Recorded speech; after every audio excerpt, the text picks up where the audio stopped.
Hello মিষ্টি বন্ধুরা, আমি দেবজ্যোতি। তো আজকে আমরা কথা বলবো কান্তারা চ্যাপ্টার 1-এর ট্রেলার নিয়ে। তো ট্রেলারটা ড্রপ করেছে কয়েক ঘন্টা আগেই, আমার রিভিউ করতে অ্যাজ ইউজুয়াল দেরি হচ্ছে। তো এটা 2022-এর সিনেমা কান্তারার প্রিকুয়াল, আপনারা প্রত্যেকেই জানেন। তো ট্রেলারটা কেমন হলো? তো দেখুন, ট্রেলারটা পার্সোনালিতে তো আমার খুবই ভালো লেগেছে, বাট ট্রেলারটা এক্সপ্লেন করতে গেলে না, আমাকে পুরো কান্তারার যে ওয়ার্ল্ডটা আছে, কান্তারার যে পুরো লোরটা আছে, সেটাকে ব্রেকডাউন করতে হবে, এবং এই ভিডিওতে আমরা সেটাই করব।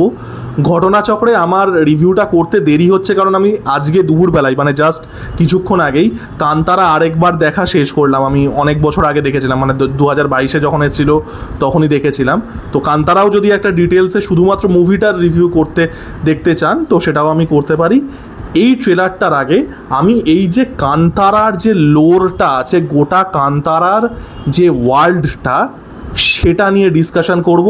এবং এখানকার দুটো যে ফান্ডামেন্টাল কোর দুটো আইডিয়া, একটা হচ্ছে পেগানিজম আর একটা হচ্ছে শামানিজম, দুটোই এই যে পুরো কান্তারার যে ইউনিভার্সটা আছে তাদের, মানে সেই যে ওয়ার্ল্ডটা দেখাচ্ছে, সেটার খুব কোর দুটো আইডিয়া, সেটা নিয়ে কথা বলবো। তো দেখুন, কান্তারা ফান্ডামেন্টালি আদিবাসীদের গল্প। এটা ট্রাইবাল মানুষদের সার্ভাইভালের গল্প।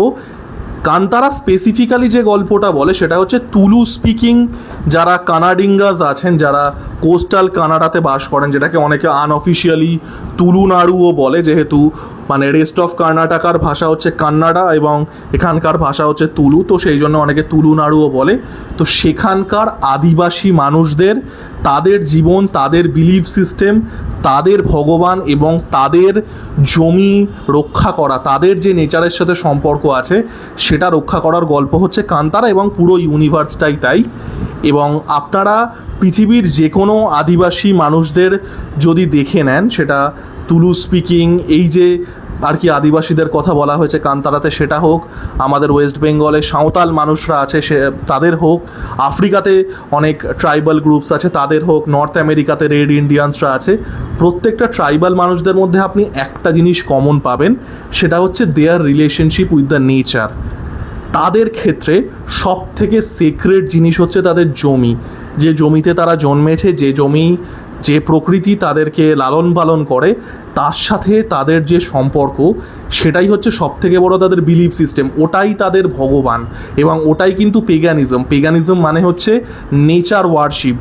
এই যে মানুষের সাথে নেচারের যে সম্পর্ক, সেটা হচ্ছে পেগানিজম। পেগানিজমকে অনেকে অনেক ভুলভাবে ইন্টারপ্রিট করে unfortunately, but this is paganism in a nutshell. এবং এটার সাথে আব্রাহামিক যে রিলিজিয়ানগুলো আছে সেগুলোর অনেকটা বড় একটা পার্থক্য আছে। যে আব্রাহামিক রিলিজিয়ান, যেরকম ধরুন খ্রিশ্চিয়ানিটি, ইসলাম, জুডাইজম, বোহোইজম, এগুলো কি, এগুলো একটা সেন্ট্রাল আইডিয়ার মাধ্যমে চলে, যে একজন সুপ্রিম ডেইটি আছেন, তিনি কিছু কথা বলেছেন, তোমাকে কিছু আর কি ধর্মীয় রীতিনীতি মেনে চলতে হবে। যদি তুমি সেগুলো মেনে চলো, তুমি যদি ধর্মের পথে থাকো, তাহলে তুমি হচ্ছে হেভেনে যাবে বা জান্নাতে যাবে। আর যদি সেগুলো না মানো, যদি তুমি ধর্মের পথে না থাকো, তাহলে তুমি জাহান্নামে বা হেলে যাবে, ঠিক আছে? এবং একজন সুপ্রিম বিইং থাকেন, একজন সুপ্রিম গড একজনই থাকেন, সেটা জিসাস ক্রাইস্ট হোক, সেটা আল্লাহ হোক, ঠিক আছে? জুডাইজমেও আছে, অন্যান্য আব্রাহামিক রিলিজিয়ানেও আছে। পেগানিজম কিন্তু আলাদা। পেগানিজম আসে হচ্ছে মানুষের সাথে নেচারের রিলেশনশিপ থেকে। এবং এই কথাগুলো আমি যখন ভোগ এসেছিল, ভোগ মানে হইচইতে যেটা পরমব্রত ডাইরেকশন দিয়েছিলেন, সেটাও এসেছিল, এরা কোর আইডিয়াটাকেই ধরতে পারে না যে কেন তাদের এই যে নেচার ওয়ার্শিপটা আসছে। কারণ কি, পেগানিজম অনেক হাজার বছর আগে এসছে, আব্রাহামিক রিলিজিয়ান এসছে অনেক পরে। তো মানব সভ্যতার একদম প্রথমে যখন পেগানিজম আসছে, তখন মানুষ কি দেখছে, যে এই যে পৃথিবীটা প্রচণ্ড হস্টাইল, বৃষ্টি, ঝড়, খরা, অগ্নুৎপাত, wild animals, it is very hostile. তো তারা যেগুলো তাদের থেকে শক্তিশালী বেশি, তাদের থেকে যেগুলোকে তারা ভয় পায়, সেগুলোকে তারা পুজো করা শুরু করছে। এবং আপনি পেগান দেবদেবীদের দেখবেন, সেগুলো অ্যানিমালদের, মানে তারা অ্যানিম্যাল ওয়ার্শিপ করছে, তারা নেচার ওয়ার্শিপ করছে। তাদের দেবতারা, কেউ সূর্যের দেবতা, কেউ বাতাসের দেবতা, কেউ অ্যানিমালদের দেবতা, এরকম হয়, ঠিক আছে? ভয় থেকে কিন্তু পেগানিজম আসে, ভয় থেকে ভক্তি আসে, এটা কোর আইডিয়া। এটা একটা ভোগের মতো সিরিজ কিন্তু বোঝে না। তো এই হচ্ছে পেগানিজম।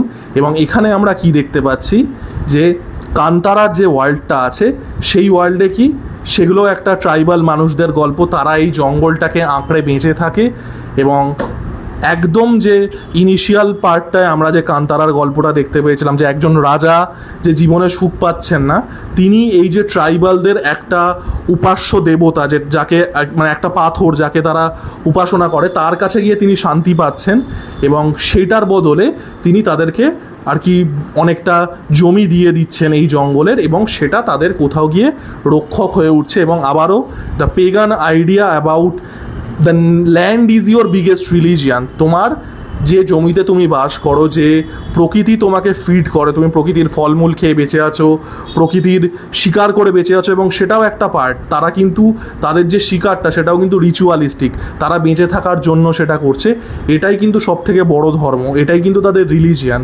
তো এই হচ্ছে পেগানিজম এবং এই পেগানিজমের যে তুলু ভার্সানটা, যেহেতু যেটা বললাম যে কানাডার একটা সার্টেন, কর্ণাটকার একটা সার্টেন জায়গা কোস্টাল কর্ণাটকা, সেখানকার মানুষদের এটা হচ্ছে বিলিফ এবং এটাই হচ্ছে কান্তারার ওয়ার্ল্ড। ঠিক আছে, this is the পেগানিজম।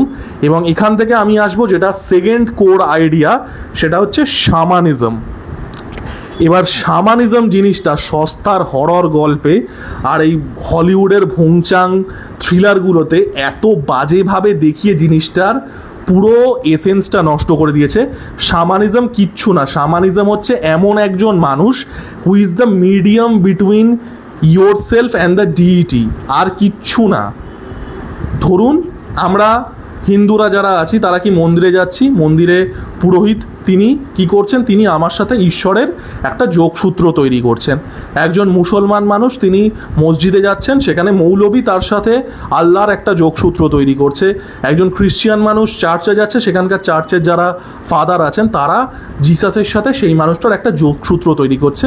They are the bridge.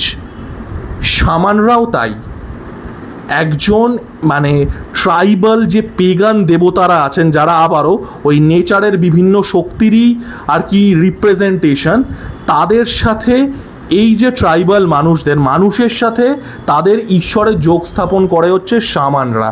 ঠিক আছে, এবং এই যে রিচুয়াল ডান্স ইত্যাদি সেগুলো it's part of the ritual. আমরা যেরকম মন্দিরে গিয়ে আরতি দিচ্ছি, কোনো একটা মুসলমান মানুষ সে মসজিদে গিয়ে চাদর চড়াচ্ছে, খ্রিস্টিয়ানরা মোমবাতি জ্বালাচ্ছে, সেম থিং। এটাকে কিন্তু সুপারস্টিশন ভাবার কোনো মানে নেই। ঠিক আছে, এখান থেকে আমি আবার আর কি মেন লাইনে আসবো, সেটা হচ্ছে শিভার যে ক্যারেক্টারটা বা তার যে ফ্যামিলিটা মানে ঋষভ শেট্টি যে ক্যারেক্টারটা, দে আর শামানস। তারা কি করছে, তারা এই যে ট্রাইবাল মানুষ যারা আছে তাদের সাথে তাদের যে আরাধ্য দেবতা, এখানে আই থিঙ্ক বোধহয় লোকাল যে ডেইটিটাকে দেখানো হয়েছিল তার নাম পাঞ্জিরা, তাদের একটা যোগ স্থাপন করছে এবং তার যে ওই যে শামানিস্টিক রিচুয়ালটা সেটা হচ্ছে ওই ফেস পেন্ট করে ওই মানে যে নাচের ব্যাপারটা আছে, দ্যাট ইজ দ্য রিচুয়াল। আমরা মন্দিরে যেরকম আরতি দিই সেম থিং। ঠিক আছে, এটাকে কিন্তু কুসংস্কার ভাবার কোনো কারণ নেই। এবার কি আছে, এবার আমি হচ্ছে ট্রেলারটায় ঢুকবো বা প্রথম যে সিনেমাটার সাথে যে যোগসূত্র আছে আমি সেটাতে ঢুকবো। তো শামানিজম আশা করছি সবার ক্লিয়ার। তো শিভার ফ্যামিলি হচ্ছে শামান। ঠিক আছে, তারা বংশানুক্রমে কি করে, এই যে ডেইটি আছে পাঞ্জিরা আই থিঙ্ক সম্ভবত নাম, আমি ভুলও হতে পারি, তার সাথে এই ট্রাইবাল মানুষদের যোগসূত্র স্থাপন করে আসে। ঠিক আছে, এবং সেটা সে বংশানুক্রমে করে। এবং পাঞ্জিরা কি করেন, তিনি গ্রামের প্রোটেক্টার আপনি দেখবেন। এবং যখনই আর কি গ্রামের ওপরে এই যে ট্রাইবাল মানুষদের তাদের জমির সাথে যেহেতু একটা আত্মিক বন্ধন আছে, যেটা আমি বারবার করেই বলছি, যখনই সেই জিনিসটা তাদের জমি তাদের নেচার তাদের থেকে কেড়ে নেওয়ার চেষ্টা করে, পাঞ্জিরা এই শামানের মাধ্যমে জেগে ওঠেন এবং তিনি কিন্তু যে শক্তিটা বাইরে থেকে এসে এই ট্রাইবাল মানুষদের জমি নিয়ে নিতে চাইছে তাদের সংহার করেন।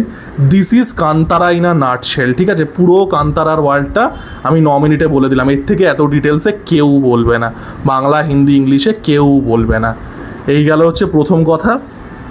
এইবার আমরা এই জিনিসটা এই সিক্লিক্যাল নেচারটা কিন্তু দেখেছি 1970s-এ, যেহেতু আমি সিনেমাটা দেখলাম এখন ভালো মনে আছে সব কিছু, যে 1970-তে কী হচ্ছে, যখন জমি দখল করতে আসছে এই যে রাজা আর কি জমি দিয়েছিল তারই এক উত্তরসূরি, তারই এক ডিসেন্ডেন্ট, সে কি করছে, পাঞ্জিরা তখন এই শামানের মাধ্যমে জেগে উঠছেন তিনি কি করছেন, ওখানে আমরা দেখতে পাচ্ছি যে সিঁড়ির ওপরে সে মরে পড়ে আছে। কারণ কি, সে এই ট্রাইবাল মানুষদের থেকে জমি কেড়ে নিতে চেয়েছিল।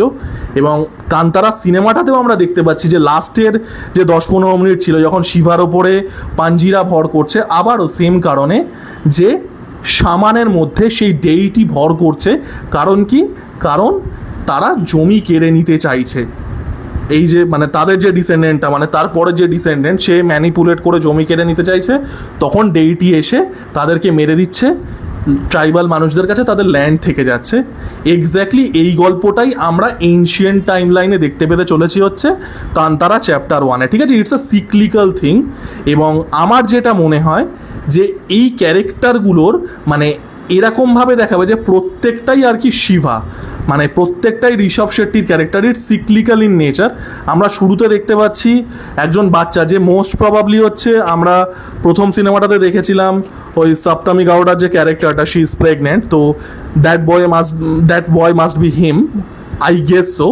সে কি করছে, সে এই মানে এই যে লেজেন্ডটা, এই যে মানে এই যে বিষয়বস্তুটা, এই সামানটা বা এই যে দেবাদ তাদের যে বলে, সে কে, তাদের গল্প জানতে চাইছে। এবং সেখানে আমরা ফ্ল্যাশব্যাক করে ওই এনশিয়েন্ট টাইম লাইনটায় চলে যাচ্ছি। এবং ওখানেও কিন্তু একই গল্প। এখানে যে গল্পটা করা হয়েছে, জিনিসটাকে প্রথমত যেহেতু ফার্স্ট সিনেমাটা সাকসেসফুল ছিল, they have scaled it up massively. ঠিক আছে, এবার এই ম্যাসিভ স্কেলিং আপের পরে কি হচ্ছে, জিনিসটা অনেক বেশি মিথিক্যাল লাগছে।